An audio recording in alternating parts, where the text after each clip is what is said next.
How to fix any of the events calendar plugin error within your website. This is the question that brought you to this video. I have prepared a complete list with a step-by-step guide to correct all errors on your WordPress website quickly and objectively. I will teach you with a complete tutorial how to fix the error you are facing without wasting your time with useless solutions. If that's what you need, then let's get to the content. Here's a very important step that you cannot neglect. Use good website hosting. 90% of the problems we encounter on WordPress sites are always related to the hosting company. In some cases, the PHP version is out of date. In other cases, PHP does not have an extension allowed or features are missing. Therefore, we recommend Hostinger servers so that you can use PHP in your hosting company, regardless of which country in the world you are in. They have multi-language support, and they serve the entire world. They have a specific plan for WordPress with management, and it is one of the best plans for WordPress. We tested several sites within these plans. From the initial plan, you can host from 100 websites, and they are compatible with absolutely everyone. All the plugins we have tested to date, we have not found any plugin that does not work within the Hostinger environment. They also have a system within the panel to check viruses within WordPress installations, make updates within the panel, and check plugin compatibility, which will help you resolve most problems.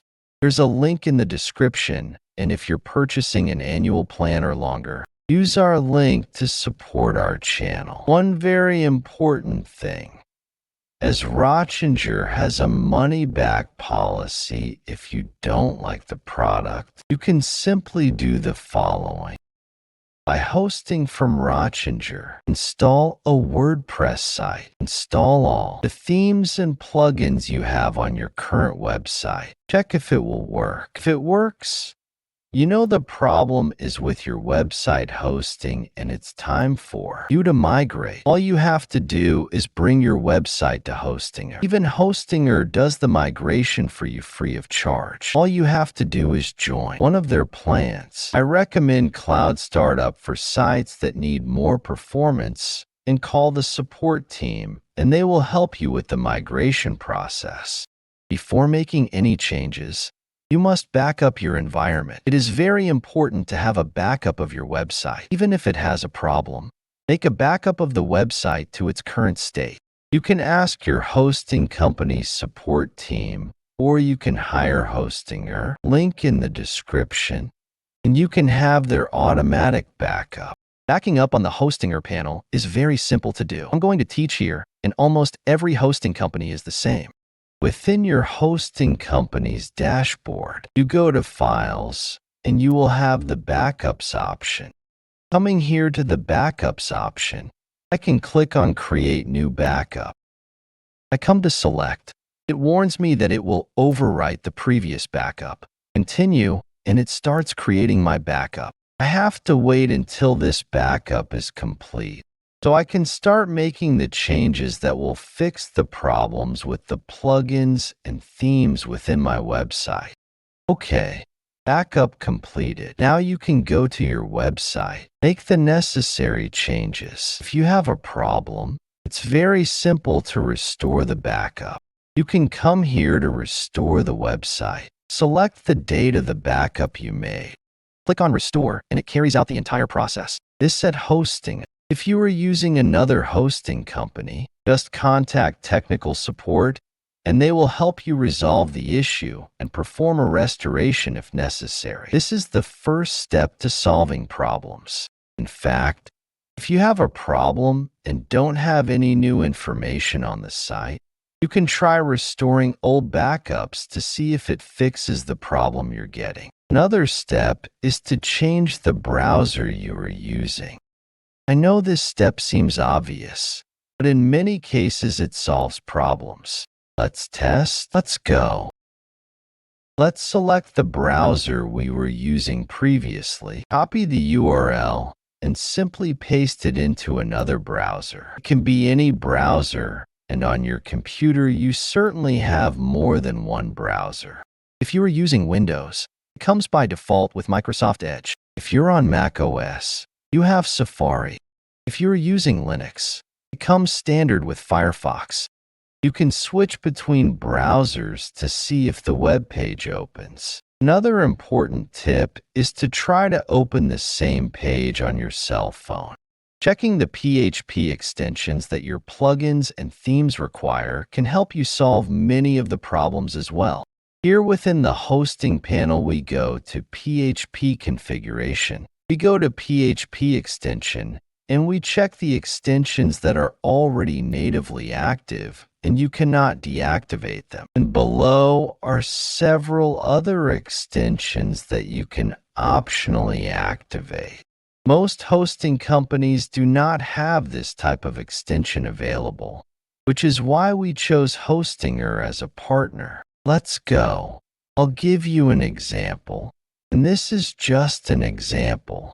You can use this base for any plugin you use. You go to Google and search for the name of the plugin and the PHP extensions it needs, or read the documentation. So, for example here, Elementor. He has the PHP ZLIB extension as a necessity. He needs this extension active. Coincidentally, it is also an extension required by WordPress.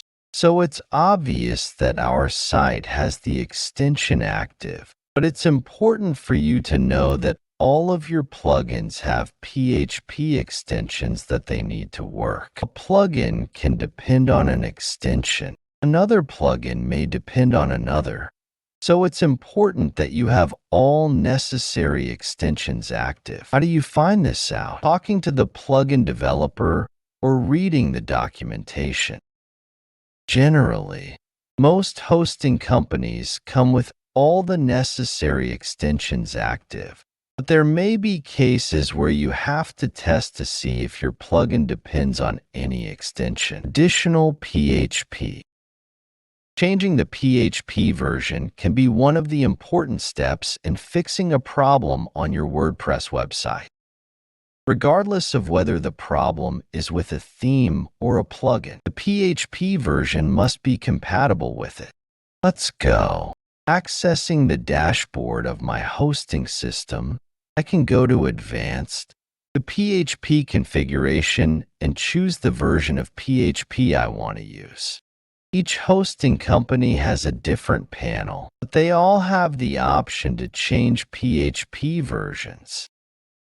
Currently, PHP 7.4 is the most compatible with all WordPress themes and plugins.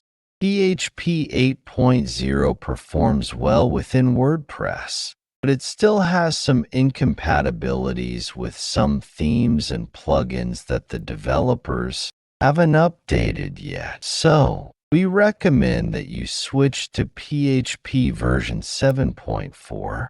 Click Update so that it applies the change. Wait about 3 minutes and try again to access your website, remembering to clear the cache every time you make a change. Increasing the memory of WordPress itself is also a step that solves many of the problems. Increase the memory available for WordPress. The first thing you have to do is check with your hosting company what the memory limit is available on your server. The one we are using is a plan specifically for WordPress. We have 3 gigabytes of memory. I allocated 1 gigabyte for PHP, and now I will also increase the memory available for WordPress. So I come here to Files, File Manager. If you host your website elsewhere, you can access the file manager through your hosting company's dashboard. If you want to change your hosting company, I recommend that you click on the link in the description to get a discount on annual or larger plans within hosting. Access the file manager. Go to Public HTML. WP includes.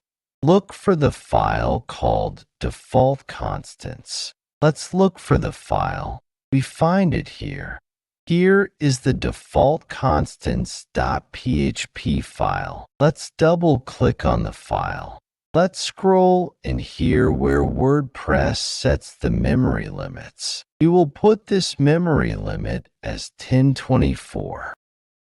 Again, change it below also to 1024, and below here we have WordPress multi-sites. We are not using this structure, but if we were, we could also change it to 1024. Let's save, and that's it. From this moment, WordPress will be able to use more of the system's available RAM, which solves many of the problems with plugins that require greater use of RAM memory. One way to fix problems is also by changing the permissions of the folders where your plugin was installed. In many cases, a person unzips a zip file directly into the WordPress folder where the plugin is located, and this changes the permissions and folder owner, causing critical errors within WordPress. Let's go back to our hosting company's dashboard. I came to Files, File Manager, access our File Manager, our File Manager, go to Public HTML, access WP Content, go to the Plugins folder, and here we find all the plugins installed within WordPress. Note that they have specific folder permissions. This is the folder permission pattern within the web. If your directory is not with these permissions, you can right-click, you can come to Permissions, and change the permissions. Note that the permission is 755.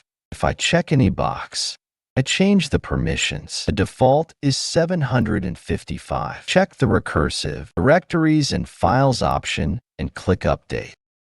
Important: if you want to keep the original state of the folder, before making the change, you can right-click, come to Archive, select the file format, and it will create a backup for you with the original state. Here the permission is different, but within this zip file, the permissions remain the same as they are on your screen. Now let's move on to the solution, where we will change taccess. In many cases, restoring taccess to the WordPress default resolves most issues. However, it is important to pay attention to the following.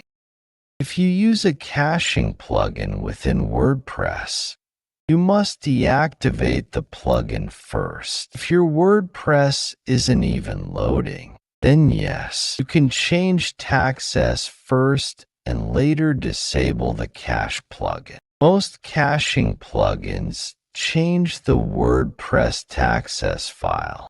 Let's go. I'm going to open my hosting panel again. I'm going to come to the File Manager.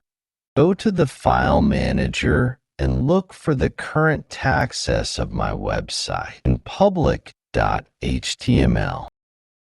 I will look for the taccess file. It is here. The first thing I should do is create a copy of it. So I go to Copy File, select the current folder I'm in, copy, and it will create another taccess for me outside of public.html. Another method for you to make a backup is also to simply right-click and turn taccess into a zip file, for example, and then you will have your zip in case you need to restore. Okay, let's open taccess. Notice that my taccess is completely changed. These changes are due to my Lightspeed cache plugin. It makes changes, but the original WordPress taccess doesn't look like this. In the official WordPress documentation, we can see the original appearance of taccess. In an error situation, you can copy the content, paste the new content inside taccess, and save the file. This will help you test whether your website will work again or not. If the site does not work again, restore the file as it was, and the file does not work again. Let's go to the next step. Time is money. If you need a team to solve problems with your applications, your infrastructure, and your web application, contact us. The link in the description has our calendar open to the public with hours and days that you can select. Check out and receive our exclusive service from a bunch of technology mad people for a client who needs it. Your time is worth a lot to us. If you don't want to, that's okay. Just watch the video until the end, and I'm sure you'll be able to solve your problem. If you want to make money solving WordPress problems, there's a link in the description that will take you to the best training there is. I want you to think about the following. What do you think is most likely? That someone pays you $1,000 for a website that they don't even know if they need? Or that someone who already has a website working and has a problem pays you $1,000 to solve it? Solve problems with tools that already exist. It is a huge and little explored market. You have the opportunity to work on the urgency, the need of businesses that are already active. Click on the link in the description, and I'm sure you'll like it. Come on, guys. If none of the other steps in this video were able to solve your problem, I'll teach you how to contact the event's calendar support team at WordPress.org. I'll leave the link to this page that I'm here on now, first comment pinned, so you can access exactly this place where I am. Let's go. As soon as you access the link, you will be able to log in with our WordPress.org account. By logging in, we go here, if you want. In the lower right corner here, we go to the support part. Entering the support part, we go to create a topic. Just let it load here. I'll click here so you can see. Let's go here. Create a topic. Creating a topic here, you will first put a title here on our topic, which is nothing more than the error you are receiving. You will also include the link to your website. Now comes the golden tip, which is this copy, this little text ready, which I will leave there for you also in the first pinned comment, which will already contain everything you need to put here within this message that we will send to support, so they can understand how your entire environment is working and what could be causing this error. Okay, I'll leave everything ready in the comment, and you just need to fill in your details. Let's go. First thing you will enter is your hosting company. In our case, it is Hostinger. You will enter the version of PHP you are using, the version of WordPress you are using, and the version of the plugin you are using. Any other plugin that you have installed on your website, you must also make it clear here what they are and whether they are active. If you have an active caching plugin, remember to separate it from the other plugins and make it clear whether it is active or not. When are you getting this error message? Okay. Loop debug. Loop debug, I taught you how to activate them in a few steps behind this video. And if you received any type of feedback from him, you should also put the message you received here so we can send it to the plugin support. Okay. Now we're going to put two very simple texts here. One explaining how the process you're trying to do should work, and a little text explaining how it's working for you and what error you're getting. Okay. That's all you need to do. It's the message we're going to send to support. Okay. Let's put some tags here to make it easier for people to understand what you have to do. What is this topic that we're going to call them about? Okay. These two little boxes here, you don't need to check. Make it easier for people because they probably won't make sense. It won't make sense for you to check them. I recommend that you read it. If it really makes sense with what you wrote, you mark it. You probably don't need to do that. The last one here, I recommend that you mark it so you can receive a notification via email when they responded to your ticket, and now an addendum before we send it. Always write these messages in English, because it is the most used language within the web, and certainly you writing this here in English will make it much easier for the support team to understand what you wrote. It will help you to resolve this problem much faster. And that's it. You can give a sub-meeting. You'll get in touch with your expected support, and they'll get back to you. This video will stay here. Thanks. Set it.